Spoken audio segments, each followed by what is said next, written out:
hakanan annabi ya sake faɗa a cikin hadisi yana cewa ya ku mutane idan za ku roki Allah, manzo Allah ya ce ku roki Allah da sakankan cewan Allah ya karba, domin Allah baya karban addu'an da zuciyar da bata gama yadda da ubangiji zai bata abin ba. Wannan ita ce cutar da ke damun mu a yau, da daman mu cikin matsalar da muke ciki a yau ban mu yadda Allah zai warware mana ba, shi yasa muka kasa komawa gare shi da gaske. Shi kuma ubangiji yana yin mu'amala da wanda ya yadda da shi da gaske. Idan ka duba sahabban manzon Allah, lokacin da Allah ya ba su nasara a sulhu Hudaybiyah, a fathu Makka, amma Allah sai ce abu ɗaya yasa ya ba su nasara. Abu ɗaya yasa ya ba su nasara. Allah ya ce laqad radiyallahu anil mu'minin iz yubayyi'unaka tahta ash-shajara, sai ya ce me fa alima ma fi qulubihim. Allah ya ce na yadda da wannan mu'minan nan kai manzon Allah, sahabban nan naka na yadda da su, na yadda su nawa ne. A yayin da suka yi maka mubaya a karkashin bishiya, Allah ya ce daga nan sai na gane abin da ke ransu da gaske suke yi, daga nan sai na ba su buɗe, na ba su nasara. Bukatar da suke so Allah ya dora su kan mushrikai, suka karbe garin Makka a hannunsu. Ba da komai sahabbai suka samu wannan darajar ba, da yaqini ne. Ai mu ba mu da yaqini ne yasa zaka ga mutum ya raba kafa, yana roƙon Allah, yana zuwa wajen boka. Mutum rashin yaqini yasa mutum bai yadda Allah zai bashi arziki ba, yasa yake cuta, yake algushu a tunaninsa. Wannan algushin shi zai bashi arziki, bai dafa Allah zai bashi bane. Idan da ya yarda Allah zai bashi akan gaskiyar da ya tsaya akai, da bai algushi ba.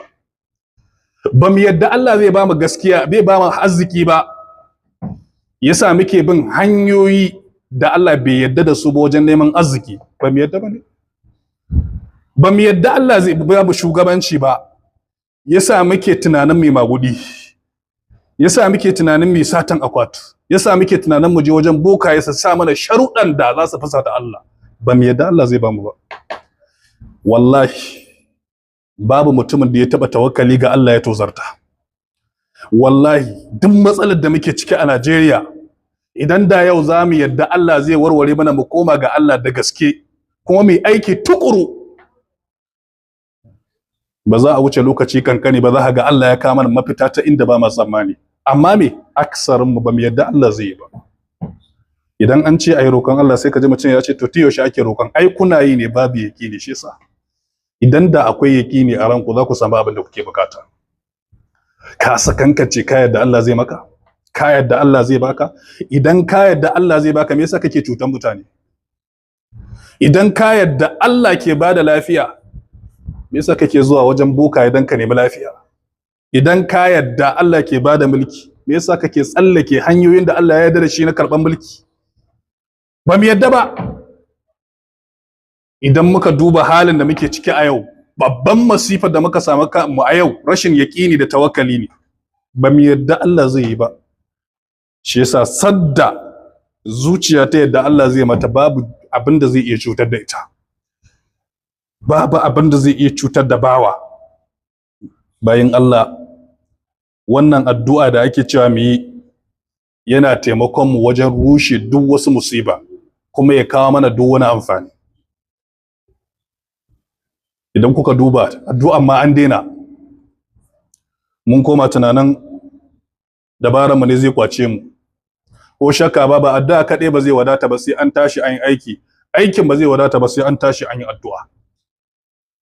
Kuma sai mun nesantu daga duk abin da zai fusata Allah, da duk abin da zai jinyo mana musifa da tashin hankali. Duk wanda yake rayuwa a Najeriya shi ba bakon matsala bane, ba bakon tashin hankali bane. Kowa ya shaida abin da ƙasar take ciki a yau. Da haka babu wanda bai bada gudunmawa ba a ƙasar nan wajen lalacewanta. Da haka kafin kuma a gyara ta sai kowa ya bada gudunmawa. Lalacewan ƙasa, 'yan kasuwa sun bada gudunmawa wajen lalacewanta. Lalacewan Najeriya, na jami'an tsaro sun bada gudunmawa wajen lalacewanta. Lalacewar Najeriya, 'yan siyasa sun bada gudunmawa wajen lalacewanta. Lalacewar Najeriya, sarakuna sun ba da gudunmawa, lalacewar Najeriya malamai sun ba da gudunmawa. Haka in za a gyara ta to ba bangare ɗaya bane, duka sai an haɗar kowa ya ba da gudunmawa. Kamar yadda suka ba da gudunmawa wajen lalacewanta, to sai an ba da gudunmawa kuma wajen gyara ta, kuma kowane bangare sai ya biya bashin da ya ci. Kun fahimci wannan abin da kyau? Ba zai taɓa yiwa ba a ce gungu ɗaya su ne kawai za su iya gyara, sai kowane bangare ya biya bashin da ya ci na ɓata ta. Jama'an tsaro su yi gyara a ɓangarensu, malamai su yi gyara a ɓangarensu, 'yan siyasa su yi gyara a ɓangarensu, 'yan kasuwa su yi gyara a ɓangarensu, kowa mace da namiji dukkaninmu nan ala fil fitnati saqatu.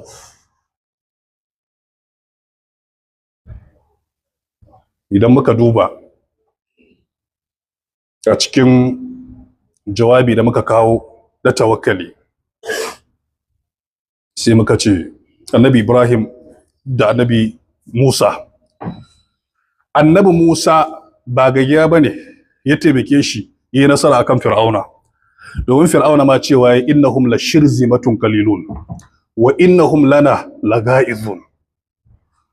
Ai sa annabi Musa wasu 'yan ayari ne da basu wuce cikin cokali ba, kuma sun fusata mu. Yau sai mun ga bayan Musa da jama'arsa.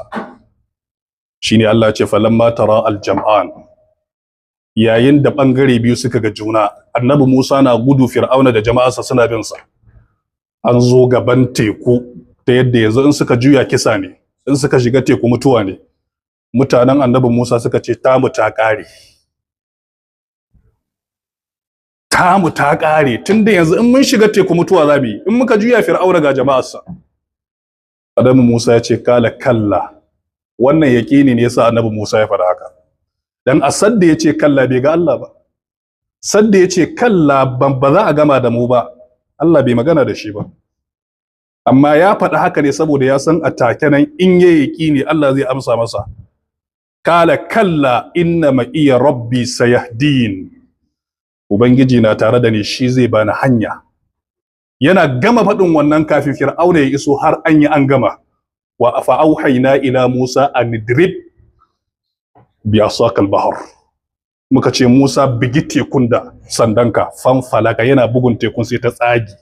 Fa qala kullu firqin ka tawdil azim. Daga nan sai Allah ya tsere ka wa azlafna thamma al-akharin wa anjayna Musa wa man ma'ahu ajma'in. Thumma agraqna al-akharin, sai muka ceci annabi Musa kafin Fir'auna ya zo, har mun gama tsirata da su Musa. Shi kuma yana shiga sai Allah ya dirkake shi. Kalma ɗaya ta gama da Fir'auna shine qala kalla inna ma iya rabbi. Kalma ta yaqini ita ta gama da Fir'auna da mulkin sa gaba daya. Da haka da za mu yaqini ga Allah, babu wani dan iska da ya sai tsaya gaban mu. Annabi Ibrahim ba wai bai yarda da Allah bane, dan an nuna maka yaqini da Allah shine sakankancewa. Ga annabi Ibrahim yana bautan Allah, annabin Allah ya ce Allah ka nuna min ya kake raya matattu bayan sun mutu. Sai Allah ya ce wa annabi Ibrahim baka yadda bane? Kaga yaqini sai ce kala bala walakin liyaquma inna, shine yaqinin. Yace na yadda Allah, na yadda kana iya kashewa kana rayawa, amma so da ke zuciyata ta sake samun yaqini. Yace to tunda yaqini kake so to zamu nuna ma. Qala fa kul faqus arba'atan min at-tayr. Nemi tsuntsaye guda hudu, kaza, tururu, me sunan shi, wannan me sunan shi, hankaka, da sauransu, ka neme su hudu, tsuntsaye hudu nau'i ka yanka su. Idan ka yanka su ka cakuda su, ka daddaka naman su, ka cakuda su waje daya duka. Idan ka cakuda naman kowanne ya shiga juna, sai ka kakkasa su ka sasa akan dutse, ka kira kowa da sunan shi. Ya atina ka sa'aya, za ga kowace bangaren tana haɗewa da junanta, za ta tashi a matsayin wato hankaka, wancan za ta tashi a matsayin kaza. Wa'alam anna Allah azizun hakim. Ka sani Allah mabuwayi ne kuma mai cikin hikima ne. A lokacin annabi Ibrahim ya ga Allah, amma ta tabbata saboda yaqini da yasa, yace saboda in sami yaqini to ba mu yarda da Allah ba. Ce sa Allah ya ce walau amana ahlul qura la fatahna alaihim barakatin minas sama, sai ce me walakin kazzabu. Da a ce mutanen alƙarya sun yarda da Allah, Allah ya ce da tun mun bude musu albarkoki da yawa, matsalar sun karyata ni, matsalan ba su yadda da ni bane, ba su yadda zan iya musu bane. Yanzu da zan bada wani addu'a ce idan ka je kai zaka samu nasara, daga cikin matsalar da za ku fara fara shine bari mu je mu gwada. To gwada Allah zaka yi kenan, yasa ba za ka samu ba. Asabtin yanzu an samu matsala, in ce wannan addu'an ka yi ta zaka samu arziki, wannan addu'an ka yi ta zaka samu lafiya. Daga cikin abin da za ku fara cewa to bari mu je mu gwada mana. Shi kuma Allah ba a gwada shi, shi sakankan cewa ake da yaƙini gare shi. In kai yaƙini shine unexpected, sai baka abin da baka tsammani, baka taba kawowa a ranka ba, sai baka mamaki. Shi Allah baya sha'ani da mutumin da ya gafala, wai da bai sami yaƙini da Allah ba. Wai wani yaƙini kake ma da Allah bayan ya halicce ka tun baka? Akwai yaƙinin da ya kai wannan? Shekara 200 ba kowa na. Amma yanzu kana nan, yanzu wannan kana neman wani yaƙini game da Allah? Kuna neman wani yaƙini game da Allah? To idan muka duba duk fitinar da take samun mutane, ba su yadda da Allah zai magance musu bane. Talakawa ba su yadda ba, ce sa sai ta zargin juna. Shugabanni ba su yadda ba, jami'an tsaro ba su yadda ba, kowa bai yadda ba. Kowa ya sa dabararsa ne. Ana cikin masifa, wani ya ce ana je bari mu je Allah ya kai mu 2027. Shi a tunaninsa 2027 ce mafita.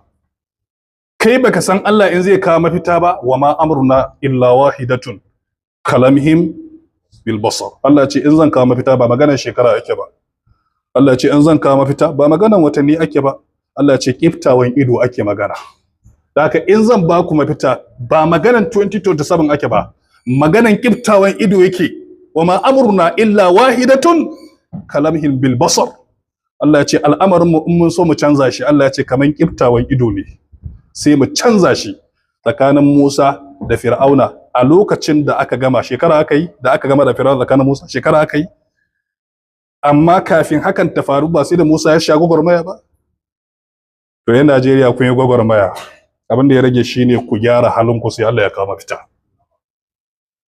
Yan Najeriya kun yi hakuri, hakurin ku ya kai matuka, dan ba ku yi gori an rusa kasar ba. Abin da ya rage shine ku koma ga Allah sai Allah ya kawo mafita. In hakuri kun mika tawakkalinku ga Allah, abin da ya rage shine ku gaskata tawakkalinku da Allah ku yan Najeriya sai Allah ya kawo mafita. Kuma dole sai mun hada hannu da karfe, an hukunta masu laifi, mun kuma nuna ba mu yadda da masu laifi su yi firi ba. Duk lokacin da aka wayi gari mutane suka sanya wannan a ransu, kasa ta lalace. Yanzu idan muka duba yanzu abin da ya faru a yankin Maraban Jos, mun ga irin kisan da aka yi wa wata mata. Wala haula wala quwwata illa billah wa iyaz billah. Allahumma la tu'akhizna bima fahala sufaha'u minna. Allah ka kama mu da laifin wawayen mu. Na rantse muku da Allah, manzo Allah ya ce zubar da ran mumini kwaya ɗaya kawai ka zuba ka kashe shi. Annabi ya ce da ka zubar da jininsa kawai, annabi ya ce gwamma a rushe ɗakin Ka'aba ya fi sauki a wajen Allah, laifin ya fi sauki a wajen Allah. Zubar da jini, annabi ya ce to ba ma zubar da jinin ba, annabi ya ce wallahi kashe shi kuma ya fi sauki duniya ta gushe ba kowa. Kana ganin Allah zai bar wannan? Kana ganin Allah zai bar wannan al'amari? Yaro yana kuka yana cewa shi ba zai yadda ba a kawo mashi gawon wa'inda suka kashe mahaifiyarsa. Wannan ita ce Najeriya, ita ce al'ummar da muke rayuwa a ciki, al'ummar jita-jita, al'ummar an ce ka ce. Yanzu da wannan za mu yi maganin matsalar mu? Na rantse muku da Allah, zama lafiya shine a kashe wa'inda suka yi wannan abin. Ba batun maganan ku aje su aji shiru ba. Idan ba ku kashe su ba, to fitina yanzu aka fara. Kuma wannan fitinar wattaqu fitnatan la tusibanna allazina zalamu minkum khassa. Ai duk abin da ya haifar da wannan ta'addancin da kashe-kashe, ai zubar da jinanan wasu bayan Allah ne. Wanda bai je ba bai gani ba ya shiga masifa ba. Sai in an je a lahira Allah ya tantance. Waye wanda zaka ce wannan musifar bata ci ba?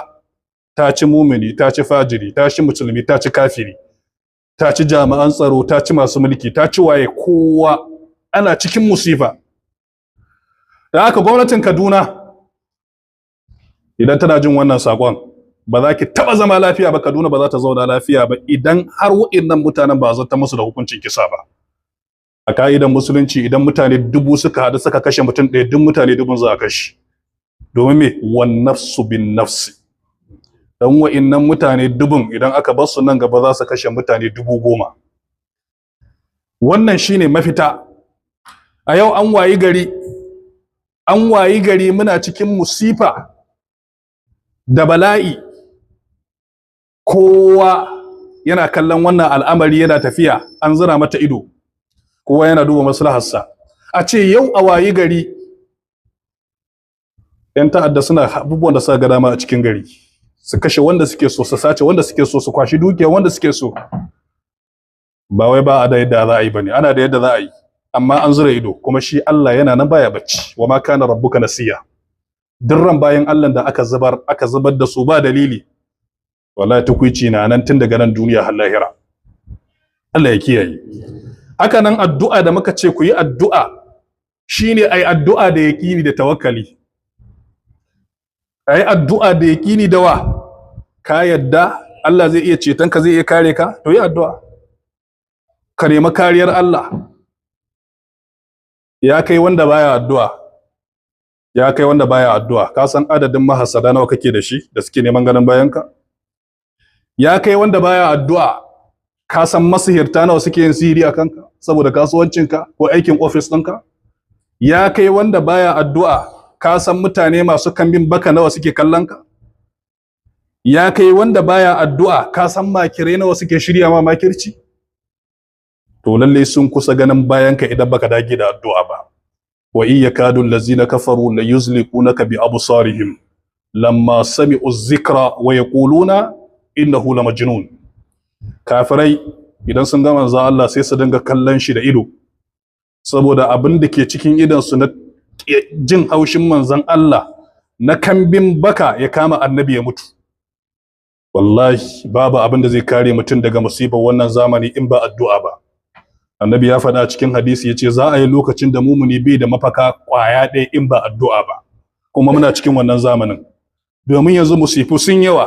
Kana zaune baka addu'a, kana tunanin zaka tsira, to mai addu'an ma da kire sha. To a dage da addu'a akan kowane irin mataki, domin me? Musifu suna nan suna yawo, kuma aka ce kai addu'a da neman Allah ya kare ka, da yakinin Allah zai kare ka. Idan muka duba wannan, yana ƙarƙashin wa?